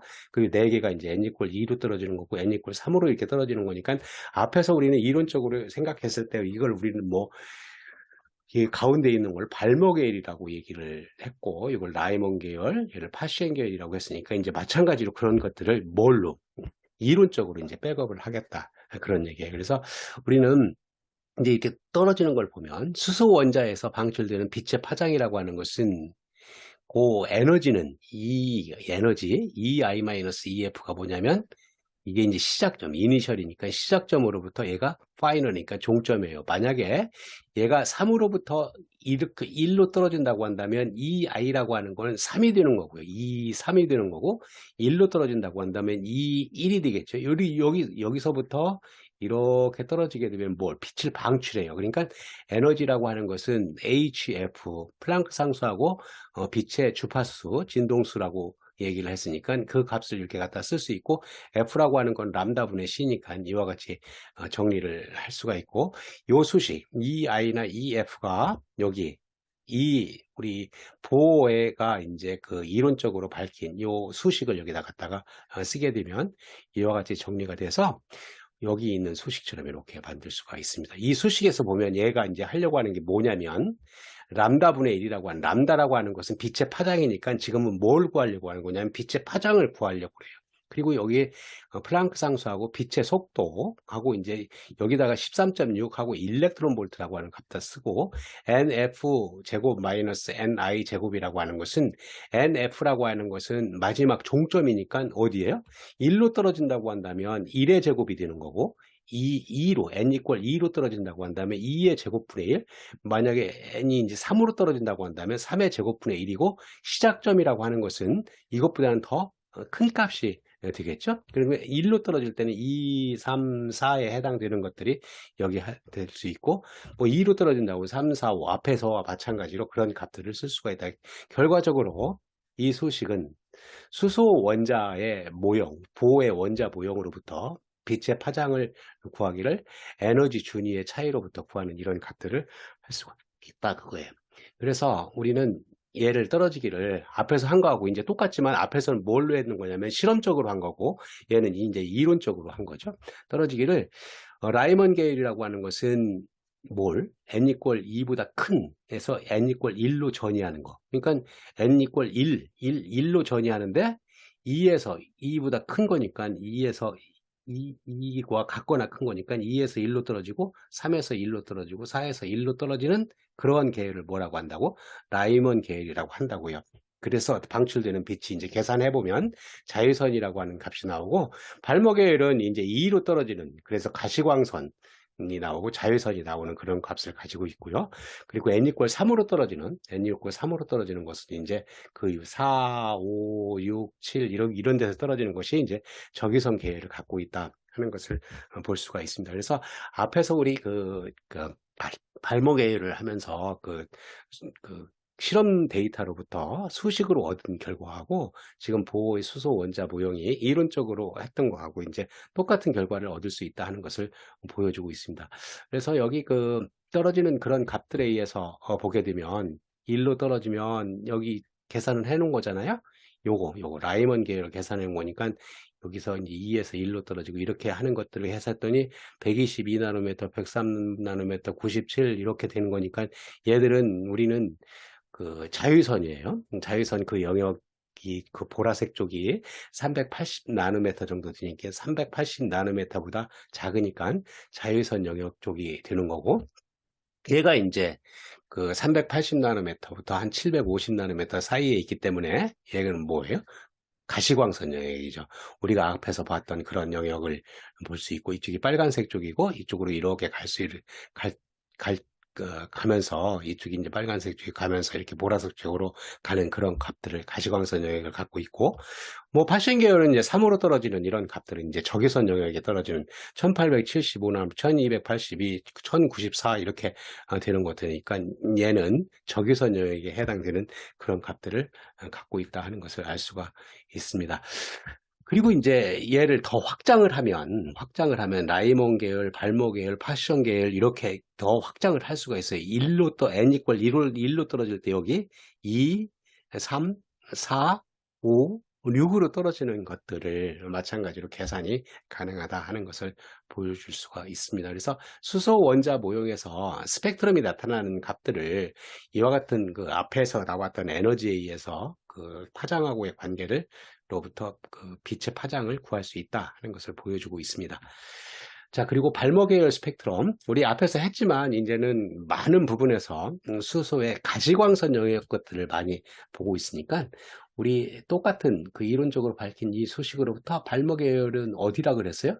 그죠? n 이퀄 2로 떨어지는 거니까 여기 가운데 있는 빨간 걸로 되어 있는 이 부분이 3에서 4에서 이렇게 떨어지는 것을 보여주고 있으니까 그 값을 이 수식으로부터 아까 썼던 소식으로부터 쓰면 파이널이 뭐가 돼야 돼요? 그죠? 2가 돼야 되죠. 그죠? 그래서 이렇게 보게 되면 여기 NF의 제곱이 2의 제곱, 2 쪽으로 떨어지는 그리고 N은 이제 3, 4, 5 하게 되면 3, 4, 5에 의해서 여기다 람다 분의 1 값을 3을 집어넣었을 때 4를 집어넣었을 때 5를 집어넣었을 때 각각의 값을 계산을 하면 지난번에도 한번 봤던 표인데 n 이퀄 3을 집어넣으면 파장이 656.3나노미터 빨간색이 되는 거고요. 4를 집어넣으면 480 여기 4를 집어넣으면 486.1 청록색 파란색, 보라색. 그래서 3, 4, 5, 6에 따라서 이렇게 볼 수 있고, 뭐 여기에 무한대를 집어넣게 되면 이제 364.6해서 나노미터에서 이제 보이지 않는 자유선. 그래서 우리는 가시광선 영역에서 이와 같이 네 가지 색깔, 여기 하나, 둘, 셋, 네 가지의 색깔을 보이는 그런 수소에서 보이는 것들을 볼 수가 있다. 그런데 이제 그 보호의 원자 모형이 수소에서는 잘 맞는데 다른 데 가면 조금 오차들이 생기는 이유는 아까 이걸 이론적으로 계산할 때 어떤 그 전자기력, 그래서 일렉트론과 이제 원자 핵 사이에 그 전기력선에 의해서 이제 한다 그랬는데, 수소는 전자가 하나이니까 괜찮지만, 전자들이 여러 개 있는 것들, 다른 원소들은 전자가 여러 개잖아요. 그러면 전자들이 여러 개 있으면 그 전자들끼리 밀치는 힘이 또 있겠죠. 그런 밀치는 힘에 의해서 오차가 이제 발생할 수 있다, 이렇게 생각을 합니다. 지금까지 꽤 긴 시간에 걸쳐서 시청하느라고 수고 많았습니다. 이번에 다룬 내용은 물리학 일에 이제 원자의 구조와 스펙트럼이라는 단원을 한 거죠. 거기에 이제 포함됐던 내용들은 원자, 그리고 이제 쿨롱의 법칙, 기체의 선 스펙트럼, 보호의 원자 보형, 수소 원자 스펙트럼이었습니다. 이렇게 통합한 내용이 여러분들 학습하는데 도움이 되었으면 합니다. 구독과 알림 설정을 하면 다음에 나오는 영상도 용이하게 받아볼 수가 있겠습니다. 감사합니다.